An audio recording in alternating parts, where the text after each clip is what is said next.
10월 29일 수요일 분열왕국 시대 구속사 이야기 함께 나누겠습니다. 우상을 숭배한 두 왕국은 결국 멸망하여 가나안 땅에서 쫓겨났다. 열왕기상 17장에서 열왕기하 10장까지 말씀입니다. 열왕기상 19장 10절부터 12절 말씀. 그가 대답하되 내가 만군의 하나님 여호와께 열심히 유별하오니 이는 이스라엘 자손이 주의 언약을 버리고 주의 제단을 헐며 칼로 주의 선지자들을 죽였음이 오며 오직 나만 남았거늘 그들이 내 생명을 찾아 빼앗으려 하나이다.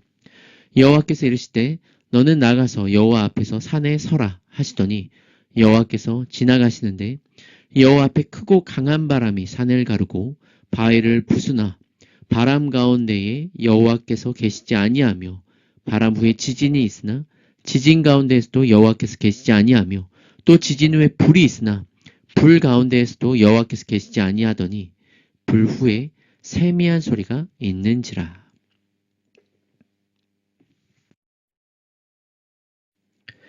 네, 우리 어제 이어서 하나님이 이 어두운 분열왕국 시대에 엘리야와 엘리사라는 위대한 선지자를 주셔서 다스리시는 모습을 우리가 보고 있습니다.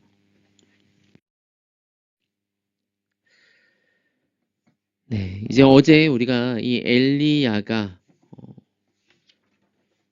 바알과 아세라 선지자 850명과 싸우는 너무나 유명한 이 갈멜산 전투의 이야기를 함께 나눴습니다.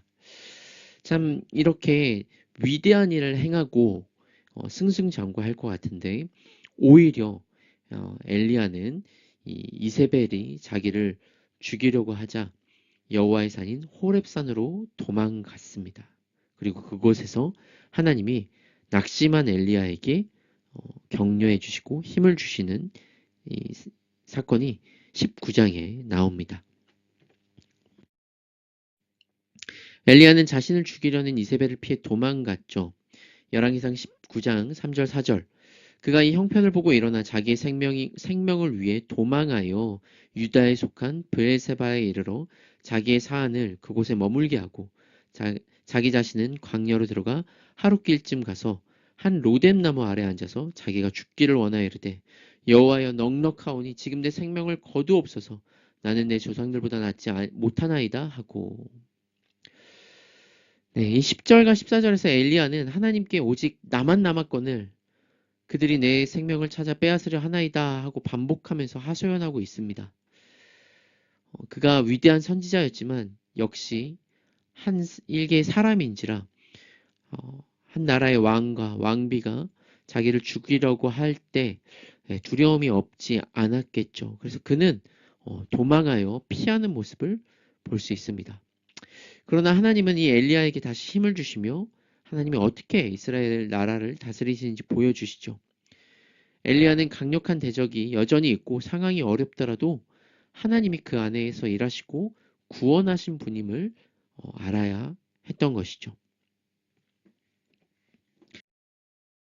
하나님은 이 낙심한 엘리야에게 장차 아합과 이세벨이 어떻게 끝날 것인지 그들의 이 우상 숭배가 어떻게 말미에 이르를 것인지를 얘기하셨습니다. 이 하사엘을 아람 왕으로 예후를 이스라엘 왕으로 엘리사를 엘리야 뒤를 이을 선지자로 삼기 위해 하나님께서 엘리야에게 기름을 부으라고 말씀하시죠. 하나님은 혼자 남았다고 이 불평하는 엘리야에게 이스라엘 가운데 바알에게 무릎 꿇지 않고 입맞추지 않은 7,000명을 남기시겠다고 말씀하셨습니다. 그러니까 참 외롭죠. 자기 혼자 남아서 이 처절한 전투를 하는 것이. 하지만 보이지 않지만 지금 우리 눈앞에 보여지지 않고 만져지지 않을지라도 바알에게 무릎 꿇지 않은 7,000명이 남아 있었습니다. 저와 우리 성도님들이 그런 우상을 숭배하지 않고 하나님을 따르는 그 7,000명이 되기를 소원합니다.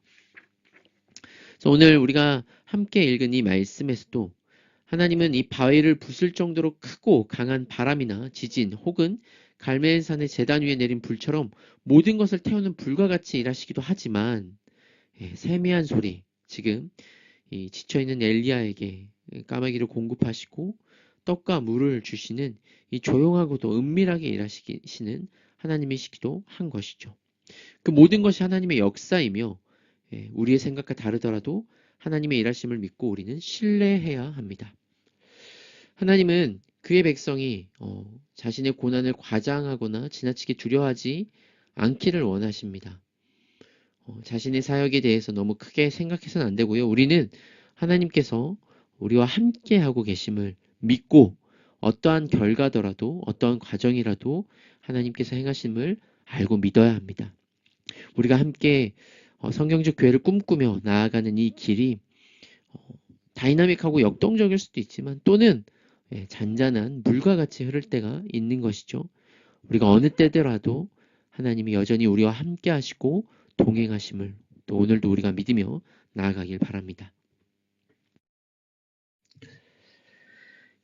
아합 왕이 이세벨의 흉계로 나봇을 죽이고 그의 포도원을 차지하자 엘리야는 아합에게 하나님의 책망과 저주를 선포했습니다.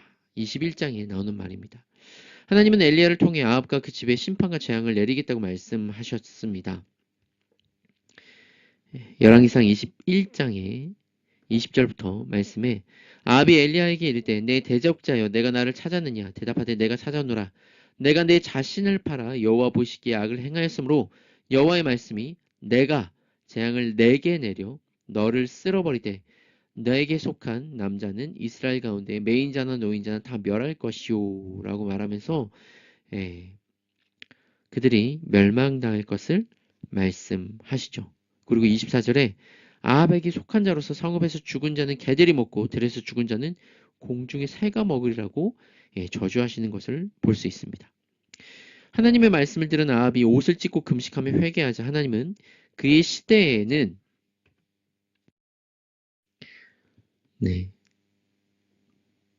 제가 빨리 넘어갔는데요. 이 심판의 말씀, 열왕기상 21장 말씀이 바로 이 말씀이고요. 이어서 그 재앙을 내리겠다고 하신 말씀, 하나님이 이 아합 시대에 재앙을 내리지 않고 그의 아들 때에 내리겠다고 말씀하십니다. 그리고 결국 아합의 아들 여호와람 때 오므리 왕조가 끝이 나죠. 아합이 이세벨의 흉계로 나봇을 죽이고 그의 포도원을 빼앗은 사건, 나봇의 이 포도원 사건인데요. 그 시대가 얼마나 타락했는지 대표적으로 보여줍니다. 제가 지난주에 이 가늠한 여인을 통해서 형사소송법을 얘기를 했는데 바로 이 나봇의 포도원 사건이 바로 이세벨이 몇 명을 작당모의 해가지고 나봇을 죽이는 사건이 있죠. 그가 여호와의 이름을 망령되이 하고 저주했다라고 해가지고 사람들 있는 데서 돌을 맞아 죽는 그런 일을 지금 이세벨이 한 것입니다. 어떠한 도덕과 정의와 선이 없어진 그런 시대인 것이죠.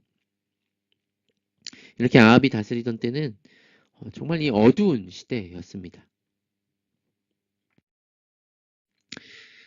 아람왕과의 전쟁에서 하나님께서는 아합이 승리하게 하셨으나 아합은 하나님의 뜻을 어기고 아람왕 베나닷을 살려주었습니다.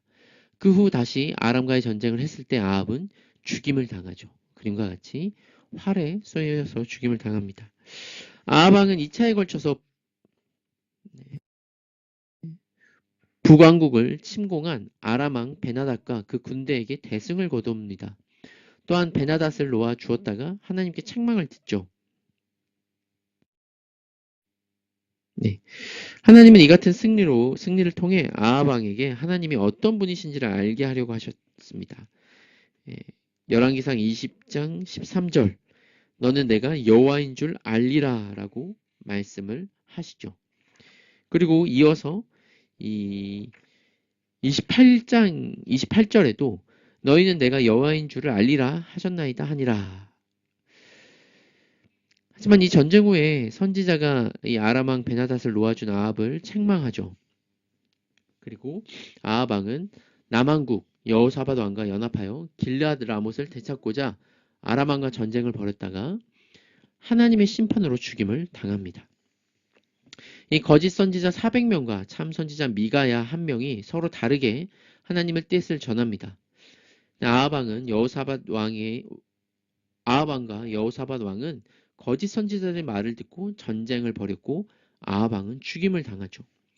이때 아합으로 하여금 거짓 선지자들의 말을 듣게 한 것은 아합을 심판하시려는 하나님의 뜻이었습니다. 이때 아합 왕과 함께 전쟁을 벌인 남왕국 여호사밧 왕도 하나님의 책망을 받았습니다. 여호사밧 왕은 그 아들로 아합 왕의 딸과 결혼을 시키기도 했죠.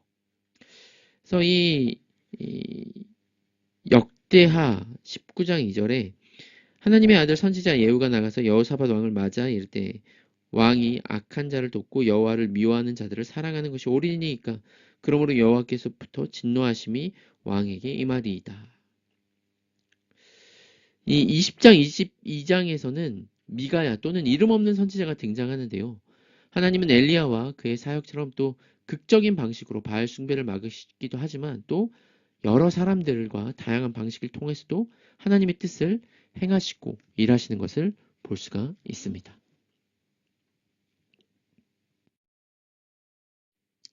네, 오늘 우리가 이 말씀을 통해서 함께 기도하겠습니다. 정말 이 하나님의 사람 엘리야가 지쳐서 날 죽여주십시오. 이제 그만하길 원합니다. 라고 이 영적인 번인 상태에 있을 때 하나님은 세미한 소리로 그의 역사하심을 보이셨습니다. 또한 엘리야가 알지 못하는 모든 영역에서 하나님은 역사하시고 행하시는 분이시죠. 우리는 우리가 알지 못하더라도 여전히 하나님의 뜻대로 모든 곳에서 모든 방식으로 일하는 하나님을 신뢰하며 그 하나님의 신실하심을 믿고 담대하게 살아가야 할 것입니다. 우리가 깨닫지 못하는 것이지 하나님이 살아계시지 않거나 멈춰 계신 분이 아니시죠. 여전히 그분의 성실하심과 신실하심으로 하나님의 나라가 세워지고 있습니다. 주님, 우리가 이 진리와 자유교회라는 이름으로 함께 모여 한 몸으로 살아갈 때 우리를 통해 하나님의 나라를 세워주시고 또 이번 나들이를 통하여서 오가는 모든 교통편을 붙잡아 주시며 또 행복하고 우리가 서로 사랑하는 모든 귀한 시간들로 주님께서 함께 하여 달라고 이 시간 함께 기도하도록 하겠습니다.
세미한 음성 가운데 여전히 일하시고 역사하시는 하나님 아버지, 우리 진리와 자유교회를 통해서 하나님의 나라를 세워가심을 감사합니다. 오늘 우리가 살아가는 삶의 현장에서 사람들은 하나님이 없다 하지만 우리는 하나님의 역사와 일하심을 믿으며 이 하루를 살아갈 때 그 하나님을 신뢰하며 나아가는 하루가 되길 소원하오니 주님, 우리의 삶에 동행하시고 또 우리를 통하여 하나님의 나라를 세워 주시옵소서. 특별히 이번 주 우리 교회 나들이가 있습니다. 오가는 모든 발걸음을 지켜주시며 우리의 교제와 나눔 가운데 하나님만이 주인 되어 주시고 참된 기쁨이 되어 주시옵소서. 이번 한 주간 우리가 있는 삶의 현장에서 주님, 우리보다 앞서 행하시며 주의 영광을 드러내는 우리의 삶이 되길 소원하오니 우리를 통해 주님 영광 받아 주시옵소서. 예수님의 이름으로 기도드립니다. 아멘. 오늘도 우리가 주님을 찬양하며 기쁨으로 살아가는 하루가 되기를 소원합니다.